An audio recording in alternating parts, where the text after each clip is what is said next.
Welcome, everybody, to Office Hours.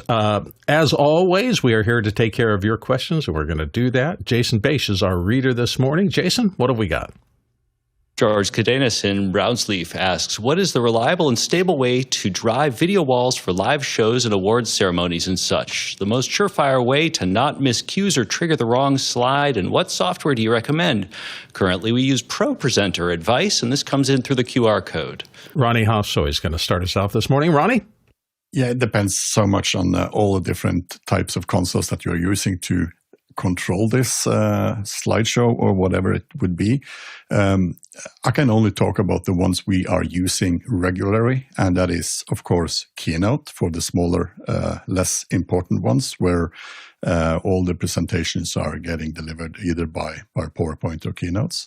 The next one is the one where we are using a little bit more interactive content like films, etc. And then we use MIDI as a software that just triggers from the video switcher, or we can trigger it from Stream Deck, of course.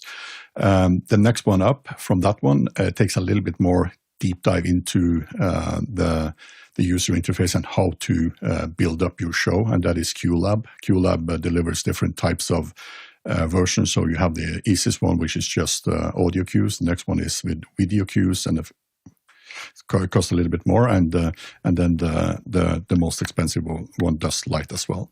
And the one we are using for more complex layouts of the display. So if we go beyond 16:9 standard aspect ratio, we tend to use something like Resolume Arena, which is shown here, and that is the one we are mostly using for very advanced setups, and also for live shows and such.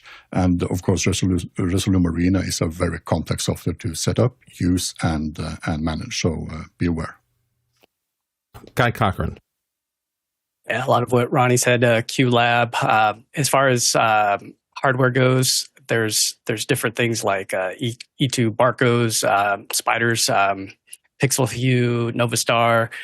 If you want more automation to make sure you don't get stuff messed up, we like QLab and we like MIDI. Those are just the kind of short hop over to the big boys. But then there's also ROS Overdrive. So like in news stations or in these big shows, a lot of it's just you're just pushing the space bar. So Viz RT makes some software. I think it's Mosaic or something like that. So it depends on how advanced you want to get and how much money you want to spend. There's also a new one.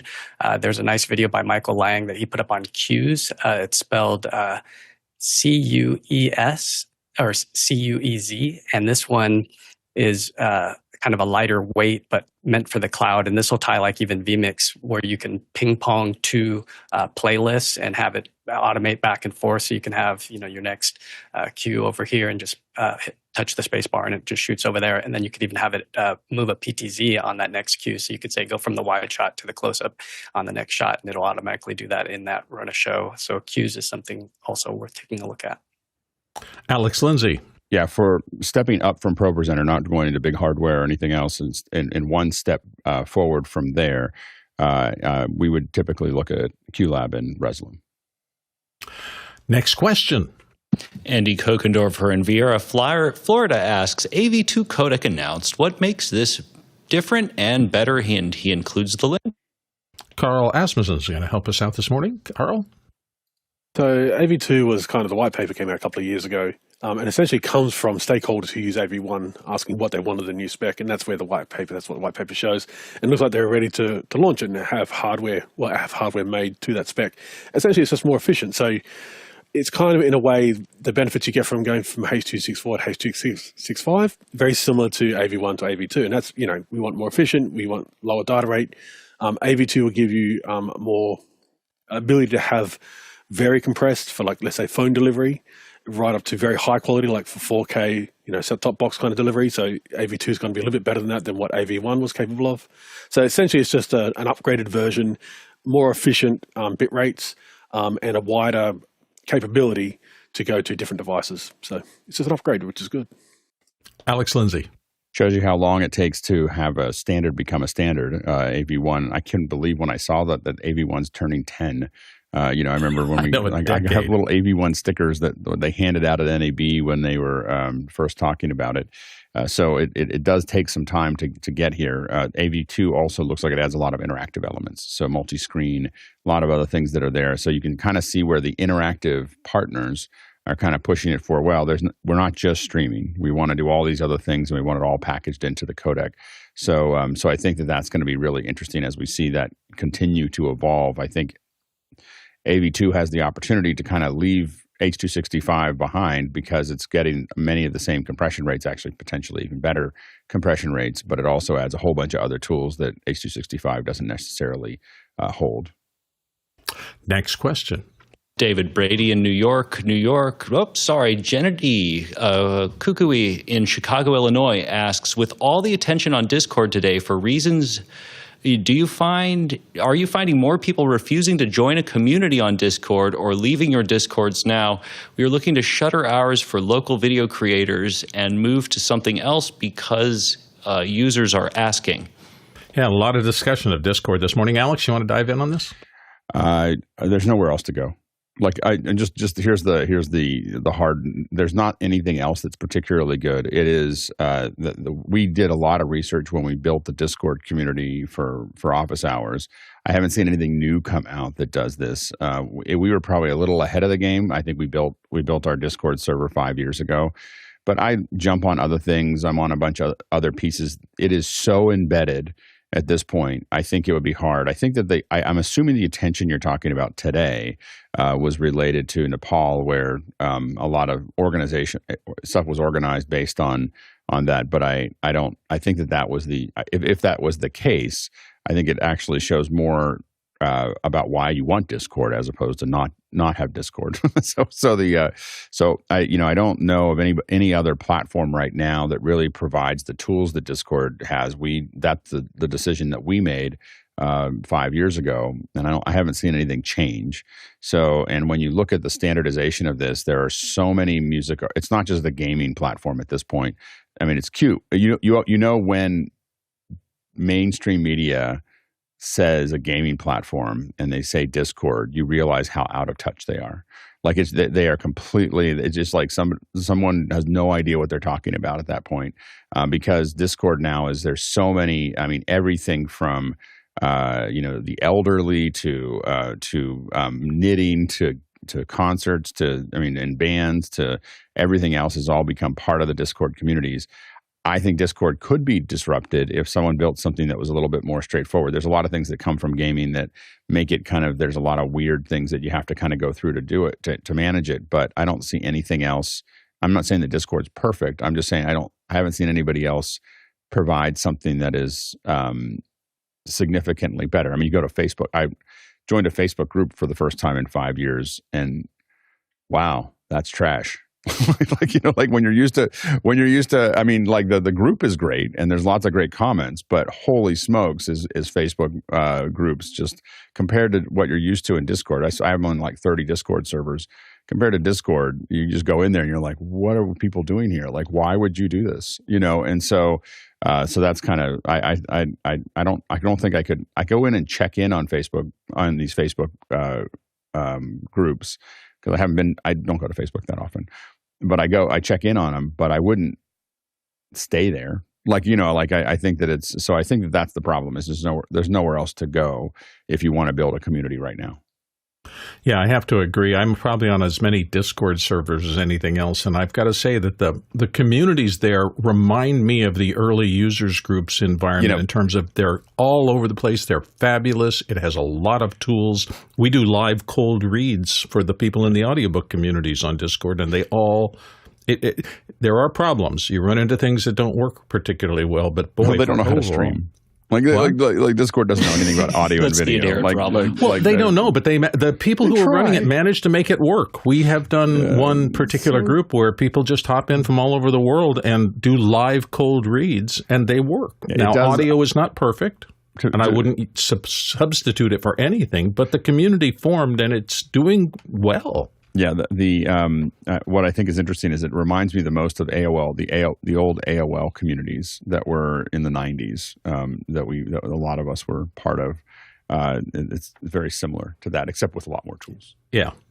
And there's a ton of under 35 people that seem to have grown up with the gaming aspect of it. So you get that demographic, which is totally unlike Facebook or a lot of things. You can, but I'm in some Discords where I think that the average age is in the 40s or 50s. Like it's not, so I think that's evolved a lot. It definitely was a gaming platform, and I think it was largely a gaming platform when we jumped into it 5 years ago.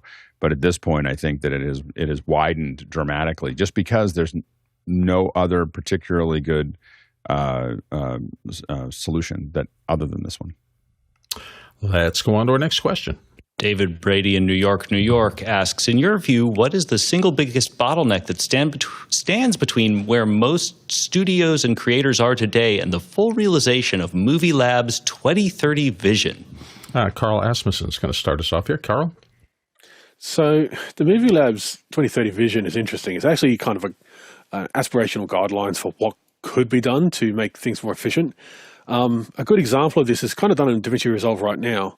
So right now, the editor can actually have in their location the actual raw assets, let's say, but they can have contributors who can see all the proxies, and they can actually, so you can actually have a visual effects supervisor do like an assembly edit using the proxies.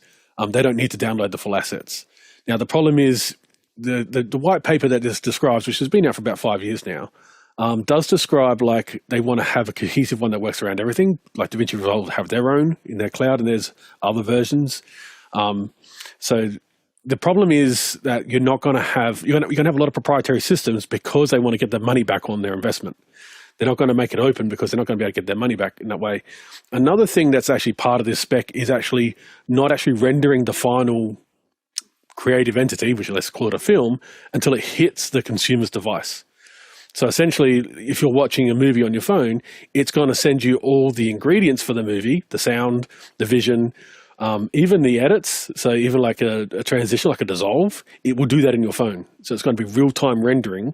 So essentially what it's doing is it's sending what we call like an EDL to your phone with all the ingredients of the movie to your phone. And then that's actually happening in real time on your phone. That's why they said like it'd be 10 years out, because you need extremely fast, very powerful playback devices to do this. But that could happen. I don't think it'd be in 5 years' time, but that could happen. But I think creative directors are going to always want to make a crystallized version of their vision, and that crystallized version is seen no matter where it goes, rather than having a different version of. So what I mean by that is you could have a cut instead of a dissolve, on a phone, because the phone won't be powerful enough to do the dissolve. But if you're watching like on an Apple TV 5 years from now that's powerful enough to do that, then it could. And that's kind of what they're talking about, having like dynamic. Now, we have this kind of in Dolby Vision right now in HDR. So in Dolby Vision will go expand to your display. And this is also true for HDR 10 Plus as well. So it'll expand to your display. So if your display can go to 2000 nits, it'll go to 2000 nits. But if your display can only go to 600 nits, it'll go to 600 nits. And so it does dynamic. And they do talk about that stuff as well. And that's something that's already happening, of course. But they're actually talking about the assets. So all the different kind of creative assets coming together at the actual consumer and not being rendered out as a single file by the producer of the content. Alex? Yeah, a lot of times you write these papers to get people thinking about stuff. As Carl kind of pointed out, you're not really we're not trying to close the gap, but there's no way they're going to get to all these things. And one of the biggest challenges they're going to have is the distributed nature of content creation is going to make it difficult. So the only people that are going to be talking about these kinds of solutions, I think, are really going to be the very high-end solutions, because there's almost nothing in the middle left, in a lot of these cases. So there's, you're going to see more and more and more. I mean, this is more of my prediction as opposed to how do you close the gap.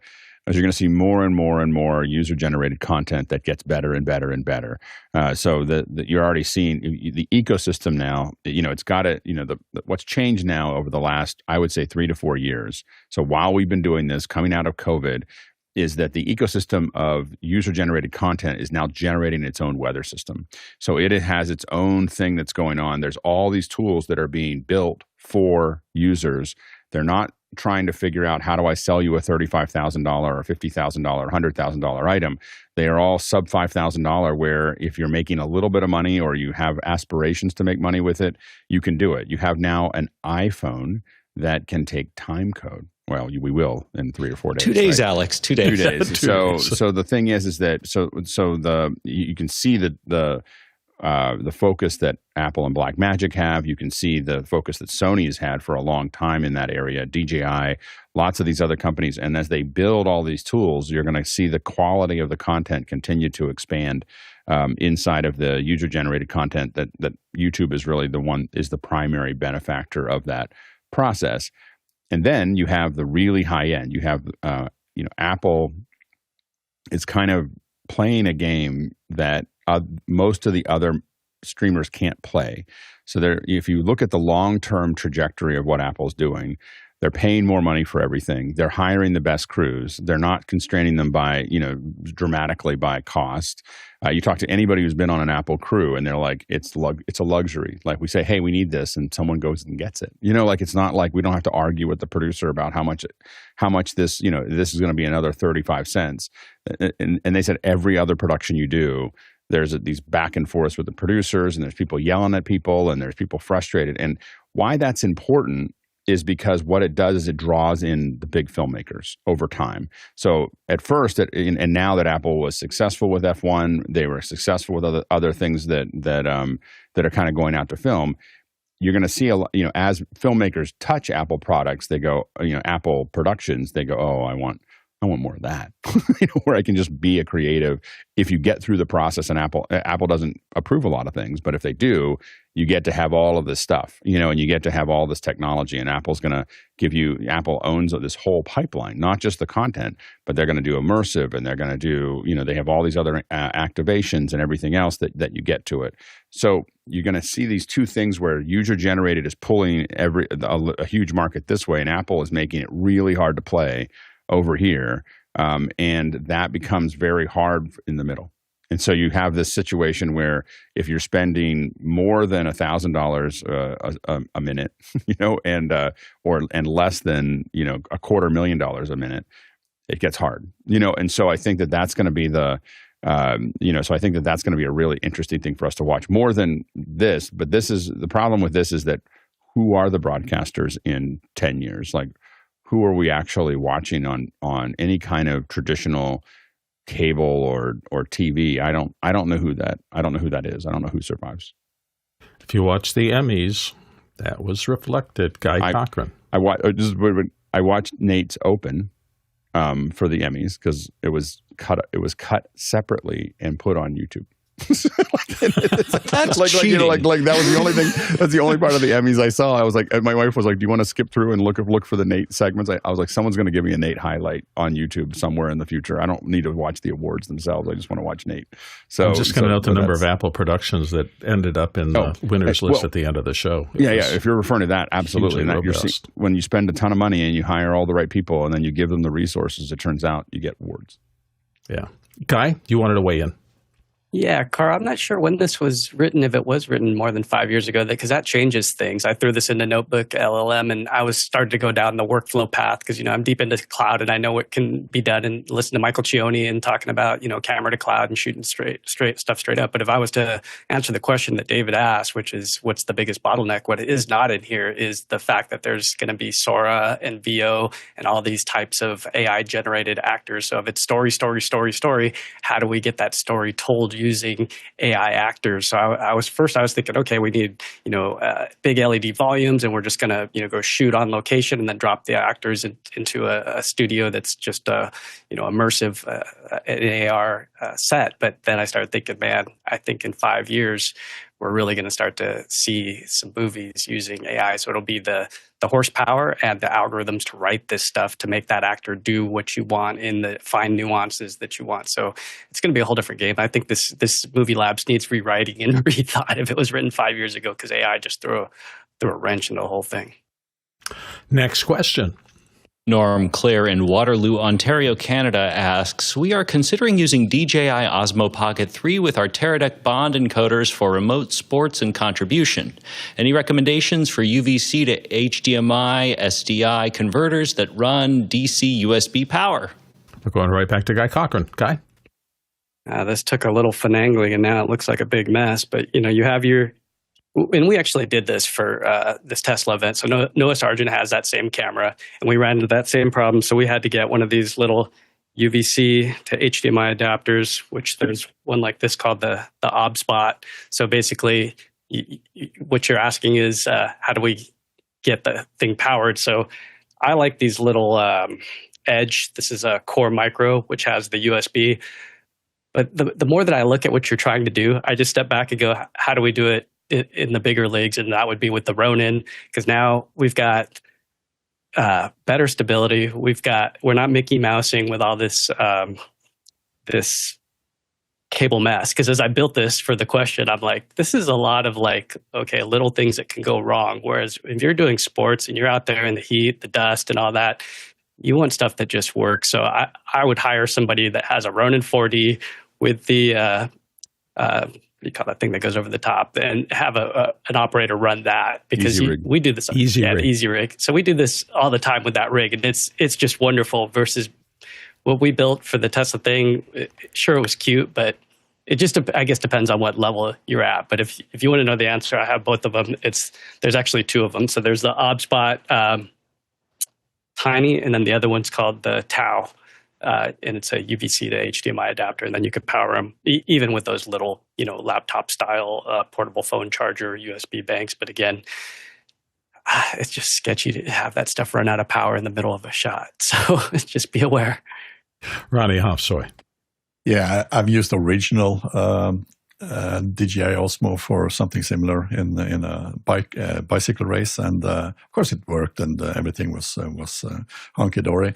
But I totally agree with Guy on this one. Depending on what you're going to do, I've seen numerous of the Osmos in cars, race cars up to a certain level, and it works kind of great. But I'm not sure what distribution they are actually using after getting out of the camera. I know the national broadcaster NRK here in Norway, they hacked the firmware of I think that was the version 2, to get that plug to deliver HDMI directly out of the box. So there are hacks you can do, but I'm not sure that's the way you would go. And since you're coming from Canada, there is a small vendor up in the northern parts of the American continent called Inogeny, and they have this UCam device that I've been looking really, really hard at the last year.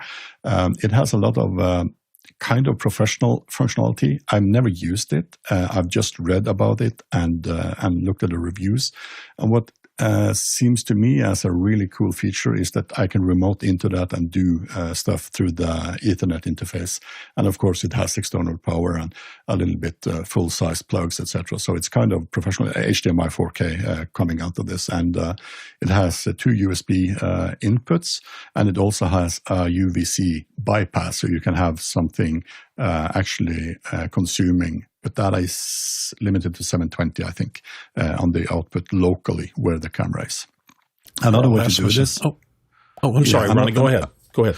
Another way to do this, and I've done that a few times, is just have a Mac Mini or something that can be powered in that position you put this camera, and have everything controlled through the machine itself, and actually use local software on that machine to control the camera. So it all depends. And now, Ronny, Carl Asmussen. So the OBSBot one from Guy is going to be the simplest one. It's going to match the price. This is the economics thing. So you're using a Teradek Bond, which is between $3,000 to $5,000, depending on which one you have. You want to make sure your capture device, which is your lens, your camera, and your stabilizer, if you're going to have one, is equal to that same price. So you want to be throwing at least $3,000 at your acquisition, your camera system, as you're throwing at your distribution system, which is going to be your Teradek. So match the prices. You don't want to put a $300 camera with a $3,000 transmitter, because it just doesn't make any sense. So you want to have, so I'm not saying you have to have a $3,000 camera, but you want your whole system. So even if it's just a Ronin 4 Pro with a camera, like a Canon 50V, which will do log and do all that kind of stuff. It has all the outputs. You could go up, you could rent, of course, put glass on it. But you want your acquisition package, including the stabilizer and everything, to be around the same price as your transmitter. So you don't really want to mismatch that because it's kind of a bit, it's a little bit silly. It's like putting a bicycle into a motocross race kind of thing. It's just you're not going to get what you really want out of it. So I'd say match the price of your transmission equipment with the price of your acquisition equipment. Alex Lindsay. Yeah, I would say that I agree with Carl that I think that you're and everyone else that I think that there's a little bit of overkill on the transmission. I wouldn't do anything with an Osmo Pocket 3 that mattered. So it's really good at grabbing little bits of footage. It's really good at capturing the stuff. It's good at using it for a little webcam. But you're now asking it to do. You got a little Chevette that's got good stuff, and you're now hooking a trailer onto it. It's not what it's built for, and so I would be careful of keeping your elbows in on production and really making sure that if it matters, you're going to do something a little bit more aggressive. I will agree with Guy that I've done now a couple productions with the Ronin 4D. The most recent one, we had 2 Ronin 4Ds and 3, 2 that were on easy rigs that were roaming around, and 1 that was hanging from a wire cam, and flipped, and they're magical. Like that, like it's just like you just feel like you can just do whatever you want. It's the most innovative camera I've seen in a decade at least. Of just what you can do with it. So if you really want that kind of movement around, I would really look at that. Or potentially just the Ronin. There's the Ronin 4 Advanced or the 3 or 2 or whatever. All of those are going to do better than the Osmo at what you're trying to do because you've got all these little connections and you're asking the camera to just do something that it's not built for. I think you will end up having a lot of issues in transmission. So if it's like something that you're going to capture every once in a while and it's going to be like, oh, we're just looking over here for a second, it might work okay. But I wouldn't lean on it to put too much weight on it in your production. Guy Cochran, you wanted to come back in? Yeah, and the other thing to think about is on these larger form factor cameras, we have all the right manual controls. So we have aperture, we have ND filters, and then if you need to zoom, you need a longer lens. That's a fixed lens, so you're walking with your feet. And if you're in a sporting environment, unless you have full control of that venue, you may not be able to get that shot that they're asking for. So having a regular camera like this also allows you to have a full-size XLR port. So we didn't even talk about audio. How is the audio coming in on that scene? So do you need to have a person? Here I have full-size XLRs. I have a full-size SDI out, so I can tie right into that Teradek Bond, or we use a LiveU, but it's the same type of scenario. Just those connectors, are they going to fall off in the middle of a shot because somebody bumps into you and all of a sudden you're snagged on something or it's nighttime? And that's the other thing is, having ND in bright outdoor sunlight, it's a godsend to be able to shade or cut down and get the shot that you want because you have the control. There's a lot of chat in Mokana about the question. Mickey Mekachor said earlier, no, there are no UVC to SDI or HDMI converters I recommend using a camera with an SDI output. You've heard that before. And then my other favorite one was Norm Cloach said, Runner's great until you're on the back of a motorcycle. All sorts of production concerns. Let's go to the next question. Douglas Carmichael asks, has anyone upgraded to macOS Tahoe yet? What have your experiences been? Ronny waves his hand. Ronny, are you on Tahoe? Yes, I am. A little bit. I saw this question earlier today and I thought, well, let's try it. And I upgraded. It took me around 20-25 minutes on my Mac Mini M4. And I'm still running. Everything worked as it was expected. I had no trouble at all. And I have a pretty decent amount of different apps that I'm using, even for this broadcast. I use Audio Hijack, I use Loopback, I use the Unity Intercom, etc., etc. So, and I have ChatGPT running. A few of those audio applications asked me to upgrade the drivers, the deep level drivers for audio. Zoom was updated, give me some new menus, etc. So everything is working perfectly fine until it probably doesn't, and I will let you know. I wonder if there's a test bench somewhere in Apple where they're trying virtualized all sorts of weird rigs against the operating system just to see theoretically if it all works. Jason Bass, what's your thinking? Yeah, I've been playing around with the betas, at least with one or two of the minis that are in the stack in my studio. I would look to Rogue Amoeba's website. They very specifically, to me, they're kind of the bellwether of pro-level apps. And there are some known issues with Tahoe that you don't have to be really heavily into productions to run into. So, the 44.1, 4800 sample rate is kind of a well-known gotcha in production. And let's just say Tahoe doesn't quite do that well as of yesterday.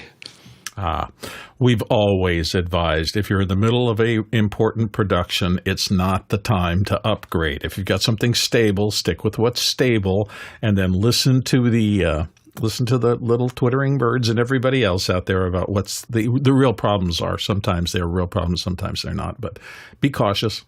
Next question.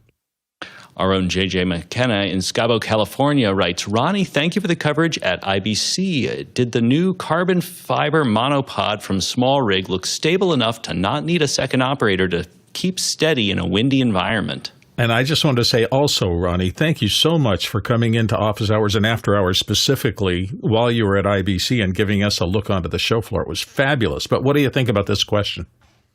Well, the question is really good, and the products are probably that. But for someone that has been on the Small Rig stand for a few years, there is total mayhem on the opening day. They have this competition, they give away stuff, and people are like on top of each other on the booth, and there is absolutely no way to get to the products and get your hands on them. It's mayhem to say the least. We had some interaction with them the second day or the third day, and we were taking a look of them. I wouldn't think that I should say they are really rugged. They are not. They are really lightweight, and they are made for a specific purpose. I don't think I would leave those monopods, at least, as unmanned. I would think that I would like to have a person holding that and having that stable. That said, they are really lightweight. They are kind of rugged, and they are really easy to use. So ease of use is something that Small Rig is emphasizing on this, I think, more than the ruggedness and being really, really solid for heavy rigs. Yeah, I would think horses for courses. My problem with carbon fiber, I actually moved from carbon fiber tripods mostly back to aluminum because I usually have so many things I want to clamp on, and clamping on carbon fiber sticks is not a generally good idea. So everything has its use. Next question. Nick Batt in Bath, UK asks, have you seen the uproar about YouTube, Instagram messing with video content? We're being pushed towards publishing shorts, but the shorts we upload are being messed with AI-like artifacts. Jeffrey Powers, have you heard about this? Yeah, this has actually been going on for over a month and a half already. Some of the channels were in beta before that. And it's all about YouTube trying to figure out how can we enhance something via AI. I want to show you this really quick. This is one of the images I found on Reddit where they showed how it got upscaled. And they're usually taking things like posting to Instagram and posting to YouTube and seeing the difference. Well, the big problem with that, first of all, is that when you upload a video to YouTube, to Instagram, to anything, they re-encode it. They have their own policies for re-encoding. So it's going to look different no matter what. But they're noticing that on the YouTube Shorts, yeah, it looks like it's got some AI updates. I don't like to call it AI because it's not AI. It's image updating. So I'd call it II, if anything. But that's where they're going to go with this. So now, because already you can bring in a video and they'll downscale it for you. So if somebody's watching on an older device, they'll get to see it, but they'll get to see it in very blurry situation. But this blurry, bringing in the II would be able to enhance that lower end version of it. So no matter what version, 240, 720, 1080 that you're looking at, it's going to look as crisp and clean as possible. Are they having problems with it right now? I believe so, yes. It's only going to get better from there. And any type of AI upscaler like Topaz or anything like that, it's actually part of my plan now in putting out videos, because I don't want to go and store a whole bunch of 4K videos. So why don't I store them in 1080p and then just upscale them into 4K when I need to send them out to something like a YouTube? Carl Asmussen. Yeah, so what Jeffrey said is right. So whenever you upload something to either YouTube or Instagram, they're going to recompress it. So this is the way it's always been done for like the last 20 years, of course, with YouTube. Now, the thing is, people like Gerald Undone have actually gone in and looked, in the past and looked at like what does the compression setting that YouTube applies. So what's the best setting for you to send YouTube? Like what's the best bit rate? What's the best sharpness settings you should apply in your video to the finished product and resolution? So he's looked at that stuff in the past. Now with this, essentially what we're looking at here is you'll hear they're doing essentially AI on the video. Yes, you can kind of say that, but what really matters is profit for Google or profit for YouTube. So profit comes in if you can make less colors available. So essentially, it's kind of like a AI version of GIF. If you can have limited colors in the video, limited tones, therefore you can compress it way more. Therefore, you can use up far less space on servers in the data centers, and you can use up far less data going out of the building, which both of those Google have to pay for. And you're getting for free or being, offset by ads. So the data going out of their centers to devices and the data being stored on their servers, that matters. And so what's happening when they do this kind of AI smoothing, they're actually getting rid of all of the grain to make the file size much, much smaller, much, much easier to deliver. Also, it's much better user experience, especially for shorts, because they will load faster. So when you're going from one short, when you're doom scrolling between shorts, they'll load much, much faster for the end user because they can make the first 10 seconds highly compressed. And this is actually, some people have actually looked at this and noticed that the AI is much more aggressive in the first 10 seconds of a short than it is for the whole video, because they want it, the preload, they want it to load really fast. So it's got to do with profits and, using up least amount of data on the network and using up least amount of data on the servers. So that's really the biggest thing that's happening here. And they're doing it under the guise of we're making your stuff look smoother and, better. Alex Lindsay. And one of the other challenges, of course, is that almost everything that's captured as 1080p that people are uploading, not everything, but almost everything is 1080p. And as a result, you're getting a 1080 vertical, which is not the same as what you actually want.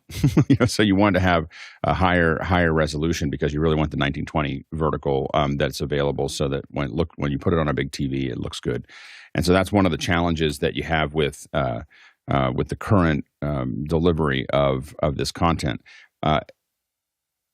They are finding that, I think that there are people will watch more when the quality is higher. I know that's crazy. We've never talked about that here on the show. That you get higher average view time, longer view rates when the content looks even just a little bit better. Those incremental changes make huge difference, and that makes a difference to YouTube because they're selling ads. So the longer you sit there, the longer you watch, the more money they make. And I would just like to remind all creators that if you are putting it on YouTube, it's no longer yours. You think of it as yours, but if you want total control, there are plenty of platforms for you to do that on. You can just pay for all that bandwidth yourself. And so I think that there's obviously YouTube has to always be careful of that, but we also have to understand where we are in the food chain. I've been around long enough to remember the years before that I published most of my most viewed videos were published before YouTube existed.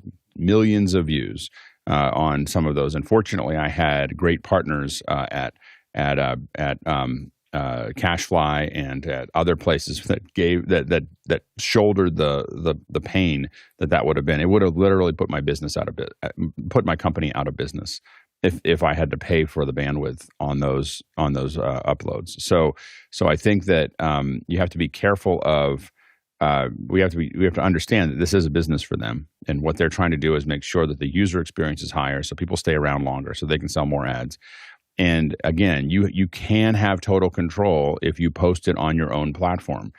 Good luck with that. Like as soon as you do the math, it means that you don't want to be successful, because if you're successful, you will go broke really fast. We're talking, if you do the math on these things, when you see 1 million views, that would cost 10 times as much as it costs to make the video. So you just have to be we have to understand. I think I think that if they did it on the 16:9, the full frame ones, I think that that's going to be more problematic. I think they're experimenting with shorts to find the right solution for that. Shorts are kind of disposable content as far as I'm concerned. Like this is all about reach. It's all about, people seeing it. I don't know why people to me, a short is something you'll see once, you'll never see it again, you'll never refer to it, it's just kind of something that's kind of flowing through the system. The real content is the 16:9 stuff on YouTube, in my opinion. So what they do on shorts, I would love to look a little nicer. If YouTube, I'm just letting you know, if you want to make mine look a little sharper, a little thinner, that'd be good too. So all those things I'm wide open to. Next question. Roz Humphreys in Cobox, BC, Canada asks, I need to do an interview in a fairly difficult lighting condition. Sony A7S III and an iPhone 15 Pro Max. What are some things to ensure color match? Thank you. Carl's going to start us off here. Carl? So I'm going to assume this is a record, not a live. So if record, you want to get yourself maybe like an X-Rite color checker, a video one.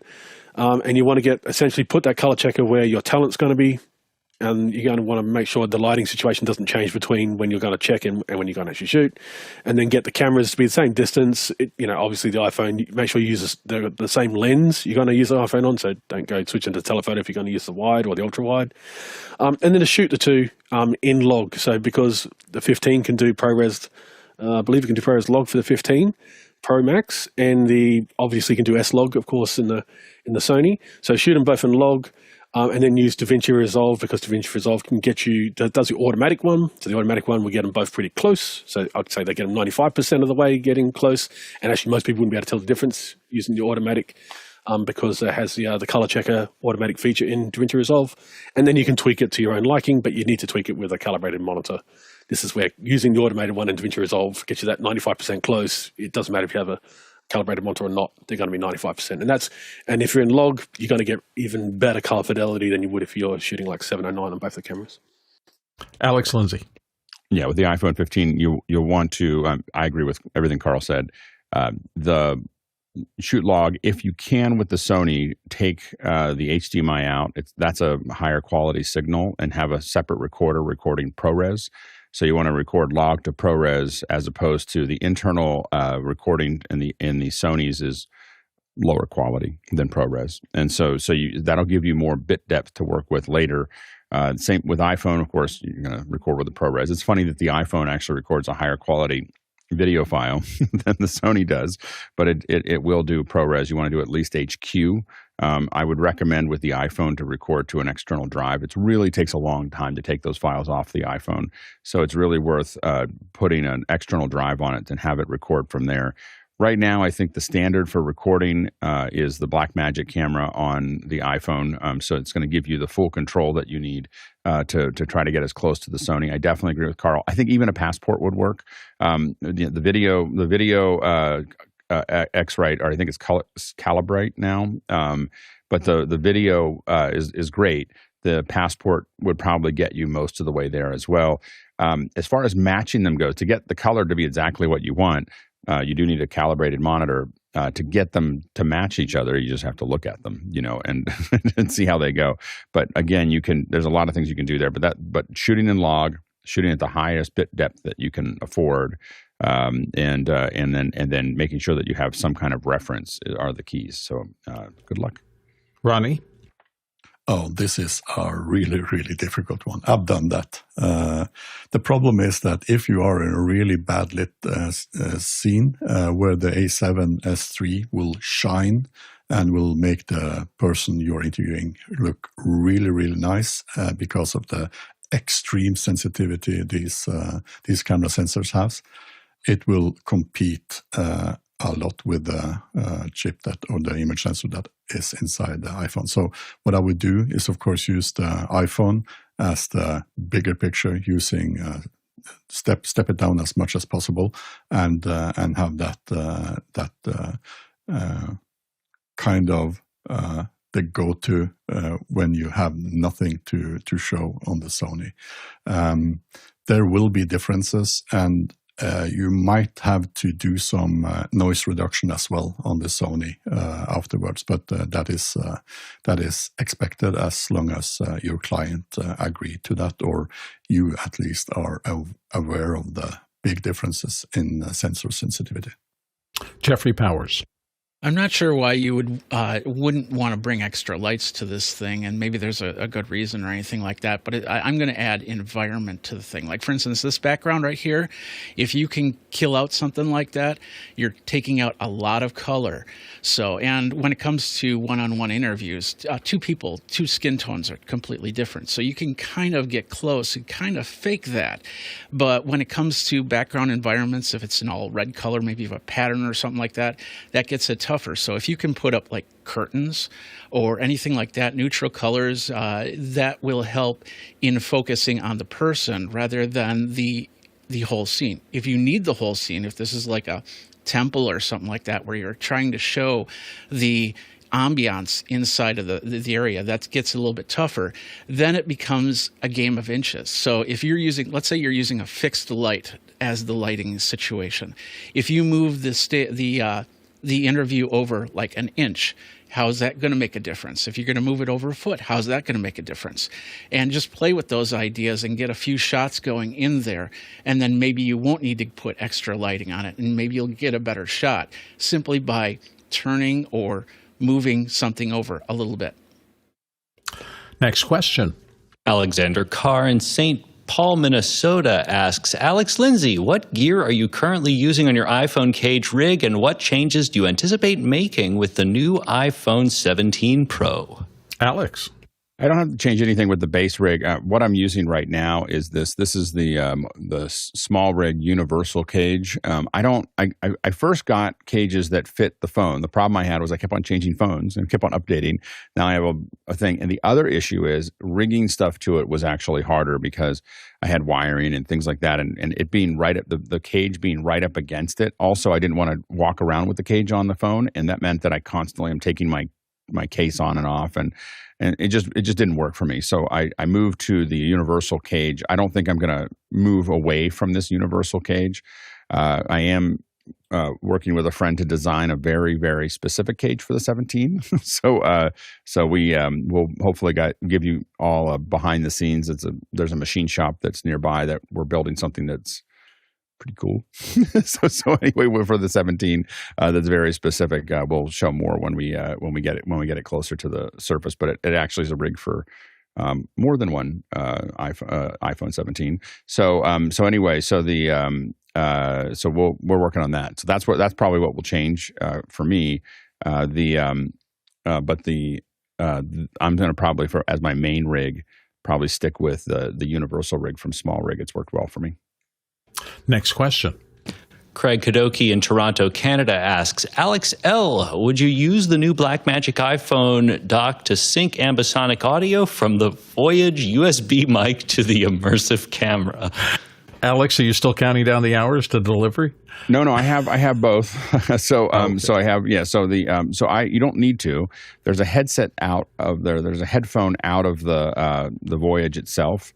So you could just plumb it in there. It would actually be harder to plumb it into the camera and then pull it back, take the Voyage and run it into the iPhone, and then from the iPhone back out to the immersive camera. And really what you're trying to do with that is just to get some, I find that in general, if the camera's just capturing, we did plumb it in, and we have plumbed it in for kind of reference, but we are finding that the thing that is the easiest is just let the camera's mics capture whatever they're going to capture, and then we're going to capture it. Now, once we have time code on the phone, it could mean a bunch of different things. I don't know whether the Voyage app will do that immediately, but once we're able to attach time code to our records and we have time code on the camera, it'll make a lot of things easier. But right now I'm just matching the audio in post, and it's when I first started I didn't have any access to time code, and so there was a solid 10 years of me recording without time code. So I love having time code, especially when we're doing stuff for movie style things with lots of little cuts. For long big live things where all I have to do is sync it once or twice, I do it so quickly that it doesn't really as long as the sample rate is the same, I find that it takes me less than a minute to get everything lined up. Next question. Coming in from the QR code, Kent Koszulski in Madison, Ohio asks, I have the 2-modem kit for my LiveU, but only modem stays on. The other blinks red and green for a couple seconds, then turns off. Any thoughts on how to fix this? Ronnie's got a thought for you. Ronny? I guess this is the LiveU Solo Pro. I haven't used that specifically, but I've tested the older model. And when we had this problem, I can't remember exactly. I think it was something with the network didn't register. So the modem itself is working perfectly, but the SIM card that we used was something weird. We had this from 2 different providers, and there was something wrong with the SIM card. So, and I guess this is the original modem from them as a kit. So I wouldn't think there is something wrong with it. Just make sure you are in the right USB port. Maybe I'm not saying you are. Maybe you are putting it into the wrong port and it doesn't provide enough power. The third thing I would, and you probably have done that already. Just change these around and see if there is any logics to what is not working. If the other one is working with one of the SIM cards in one port and the other one doesn't, you kind of trying to find out which one is the culprit. So just test around. Next question.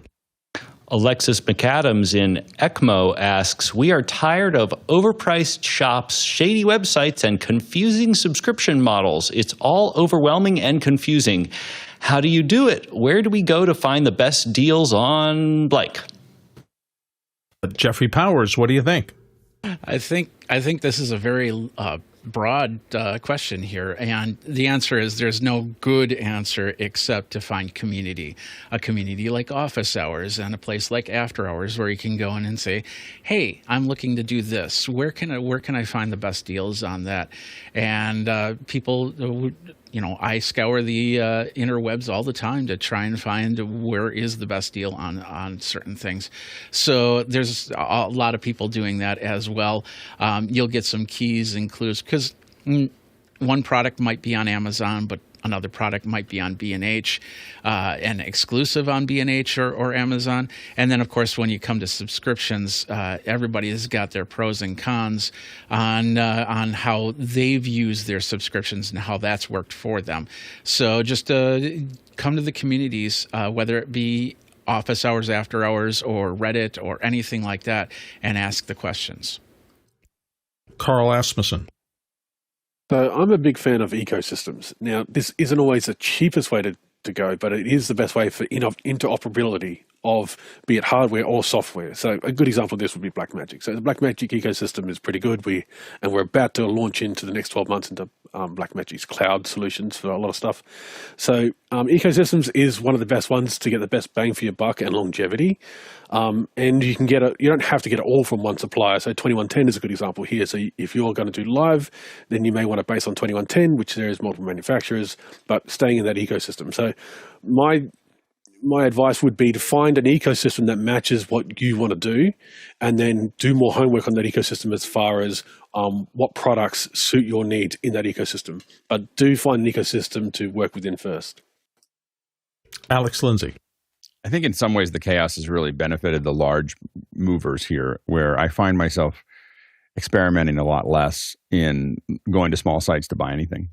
So I look at stuff, but the chances of me buying something that now that Guy is no longer selling the stuff that he sells there. Outside of that, Guy was probably the only small vendor, or smaller. He was a big vendor, but smaller vendor that I would order from.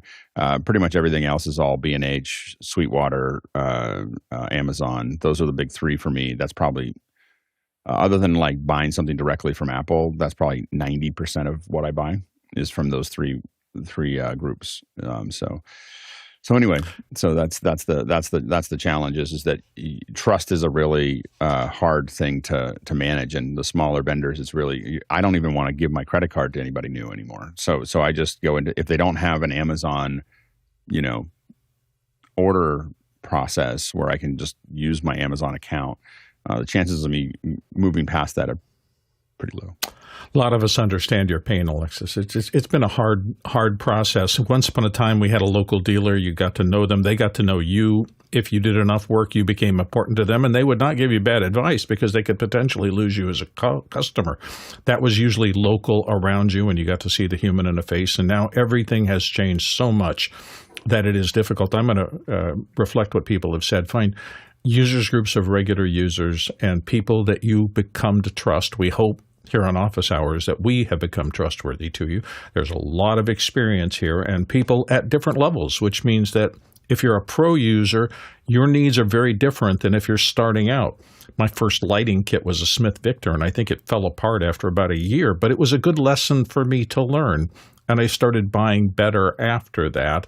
But these are the processes you just have to go through to find people you trust. And trust is now, I think, everything. So good luck. Next question. Jack Cannon in Phoenix, Arizona asks, what are the panel's thoughts on the Deity PR4 and PR6 announced at IBC? Carl's going to start us out. Carl? So it's a good product to look at as far as like the ecosystem, as far as, because we've got sound devices with the Mix Pre 3, the Mix Pre 6, the Mix Pre 10. That's kind of the same world we're living in there. Tascam with their, they've got their X6 and X8, which is similar. So 2 input, 4 input, technically has more as far from the 3.5, which these have 3.5 inputs as well as XLR phantom power inputs. So, and they're 32-bit float. So pretty much Tascam sound devices and now Deity are offering high-end preamps, and there's where the Mix Pre is a little bit more expensive, but I think that their prices will come down now because they're going to start competing. They've got a new owner, and the first thing a new owner does is make the pricing more aggressive so they can sell more. So it is good to see more companies coming into this, but it looks like there's been a bit of a gap in the market since sound devices has been bought, and so Deity's coming straight into it, which is good. Guy Cochran.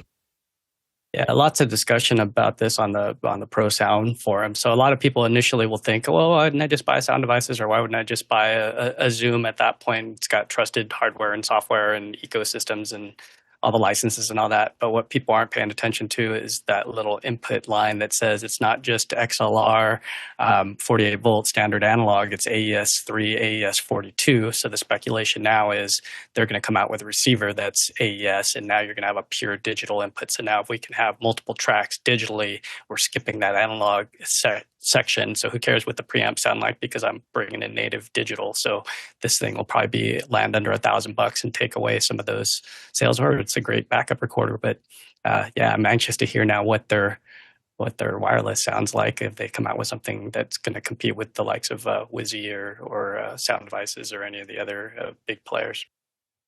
Ronny?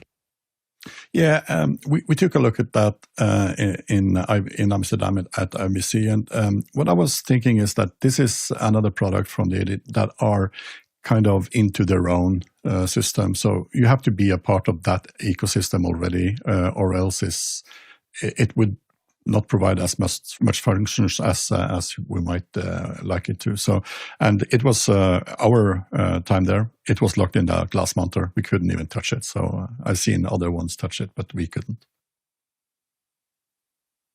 And that's our show for today. Thank you all so much for being a part of this. Particular thanks to those of you who ask questions, our producers. Without you, this does not happen every day. So thank you for always adding intelligent questions, and thank you for voting them up and down so we know what your priorities are. To the panelists who come and freely offer their expertise every day, thank you guys so much for being here today.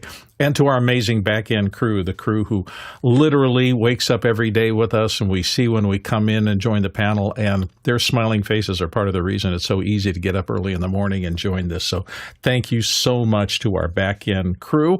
I'm about to do the Bananas for Scale thing, which is very important, but first I wanted to make sure you remember we are doing a live show tonight at 6, so if you're in the network, tune in. We're going to talk about some of the products that are kind of that have been introduced at IBC, or at least products that people are interested in looking at. So that'll be tonight, 6 p.m. And our Talak traversal today, 32,000 miles. That is 52,000 kilometers, 256 million bananas for scale. We'll see you all tomorrow. Special thanks to Bob Smith, Stanford's Learning Space Design and Innovation, who showed up of his own volition at 6 a.m. to Thank you. Wow. Well done. Supporting Jason so he can support us. Yeah. Nice. Tell him I said hi. Will do. I had a long chat with Larry. Isn't he great? He is so cool. A lot of people support us quietly, overtly, financially, and a whole bunch of other ways. So thank you all. We'll be back tomorrow. Oh, we'll be back at 6. See you Oh, then. that's right. 6 p.m. tonight, not tomorrow, tonight.